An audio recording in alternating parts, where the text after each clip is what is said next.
All right, just seeing if we're testing this out. Everything looks like it's good. So here we go. Hey everybody, this is going to be the first video I upload on this channel. Uh, my name is Home Cup or Jose, as people call me. So this is basically just going to be a home cup review of the weekend. This is something new that I wanted to do.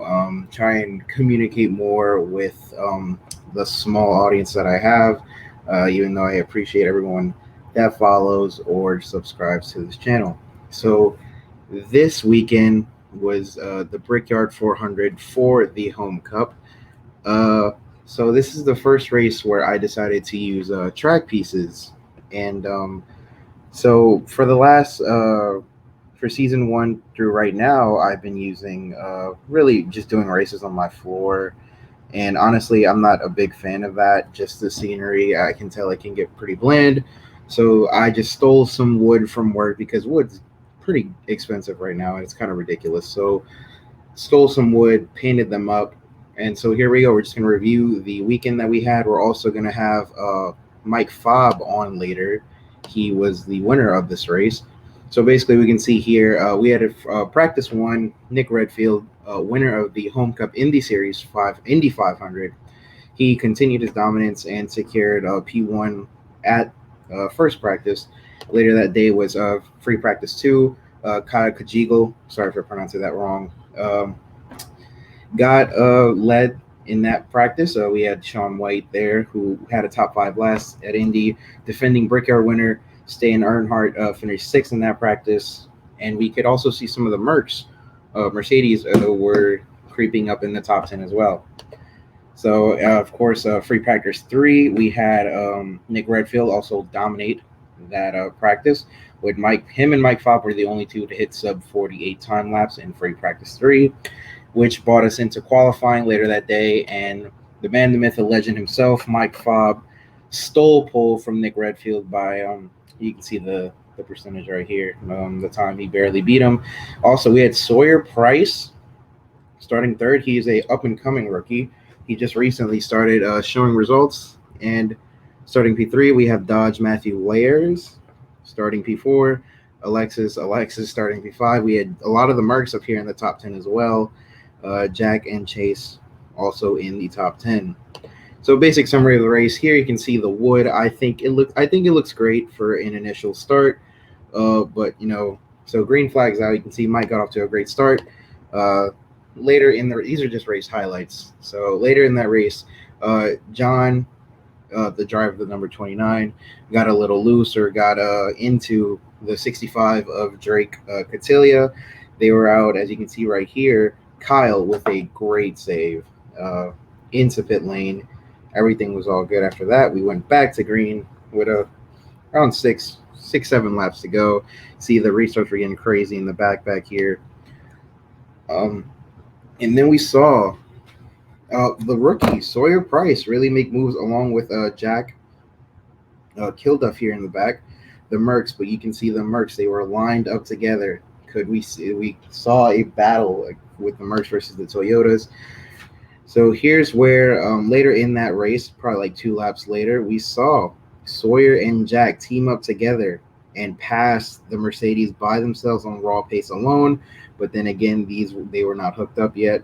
So here's where madness happened. The Mercedes were getting a run later in that turn. Sawyer, rookie, makes a block, and he, takes himself out. Bad block thrown by him. They get into a big, massive wreck, leads to a red flag, takes out Ben Deutsch, battling for in the bubble. Chase Warren was also taken out. A lot of good cars were taken out in the top 5. So then we went back to green with 3 laps to go. We saw it was going to be a battle of the Toyota versus the Mercs. 3 Mercs on the inside, James in the 5, Nick Redfield and Jack Kilduff battling on the outside. A good shot here. People were telling me this is a great shot that I took. I mean, it's okay. I'm my biggest critic, and I say it could be better.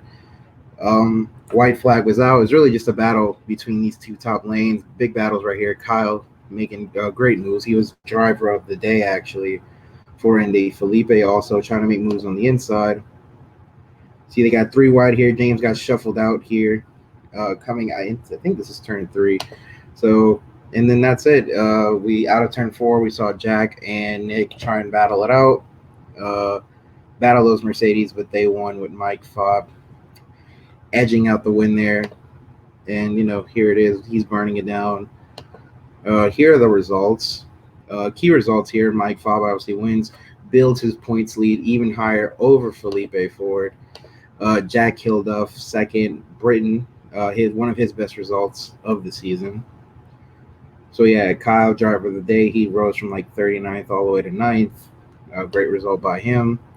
And we're actually gonna have Mike on in a few to just get his details on the race and his points lead. He's been pretty great, very consistent, obviously here.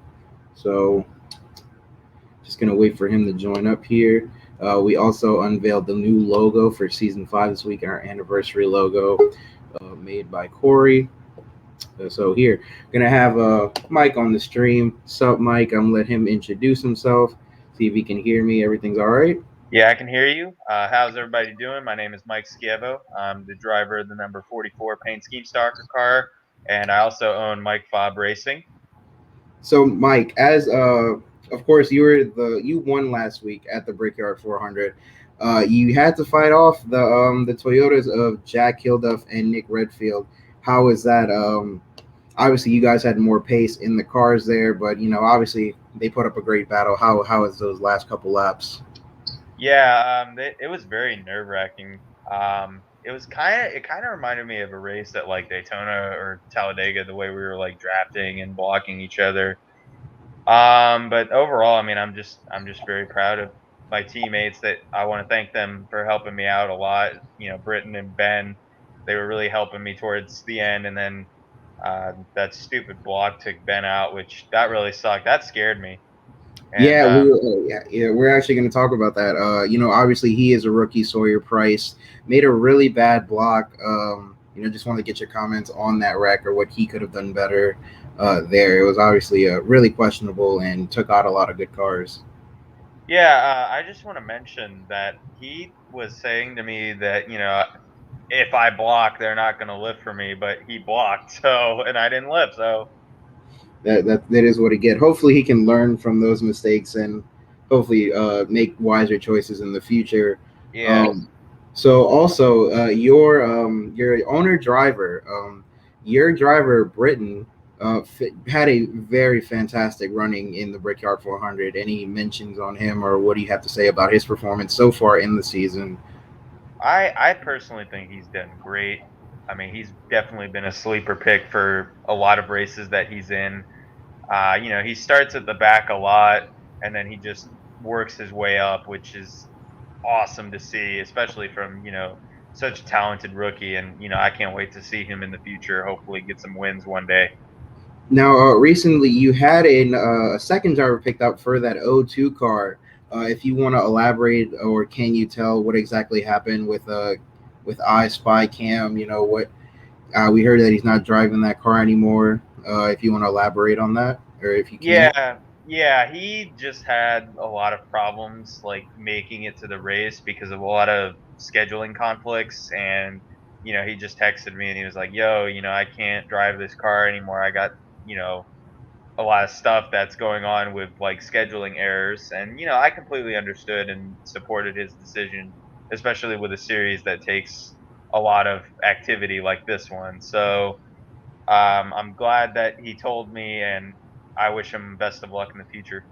Yeah, it was really sad to see him go yet again. He obviously was one of the better drivers that could have had a good comeback, obviously, and Definitely. so Mike, you are arguably the most consistent driver as of recent date here in the Home Cup. Your last five finishes are first, eighth, 12th, 10th, and first. How do you keep that up from week to week? Different tracks, you just come and you don't make mistakes. How do you do it? I mean that's honestly a good question. I'm gonna try to answer this without sounding like an arrogant prick. Um, I don't know. I guess it just comes with a lot of veteran experience, and some of these tracks, like I've run on.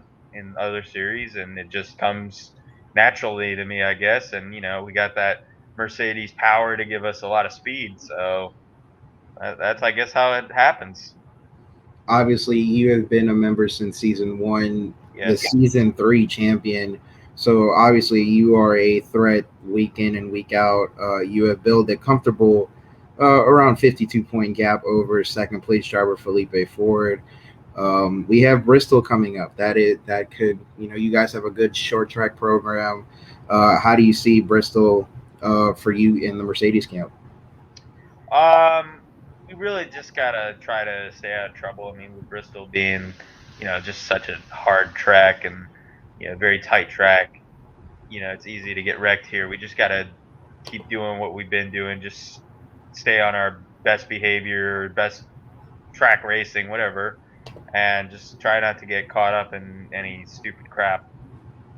Oh yeah, of course. And now we have a lot of up and comers, especially for next season.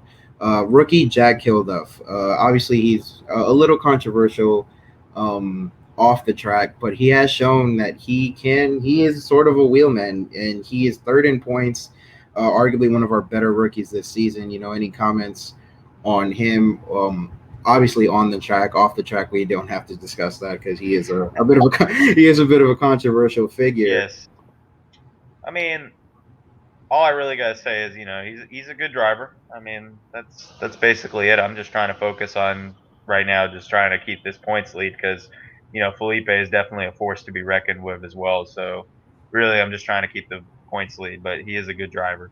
So now that we switched this season into the chase format, obviously here I pulled up the current point standing.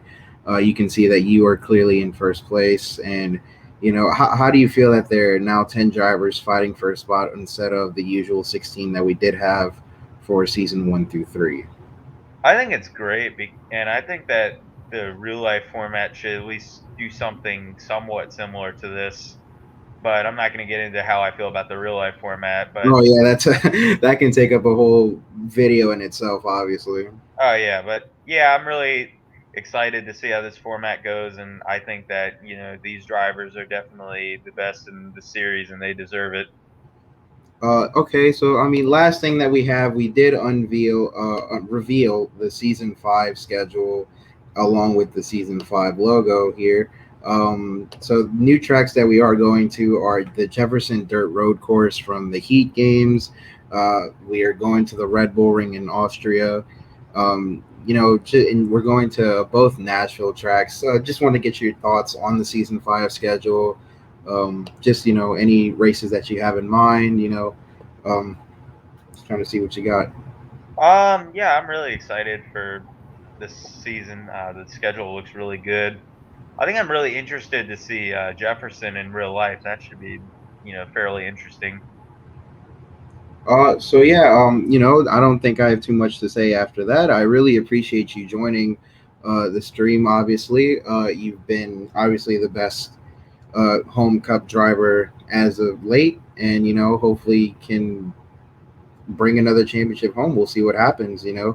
So thanks for being on, Mike. I really appreciate it. Yeah, thank you for having me, man. I really appreciate it.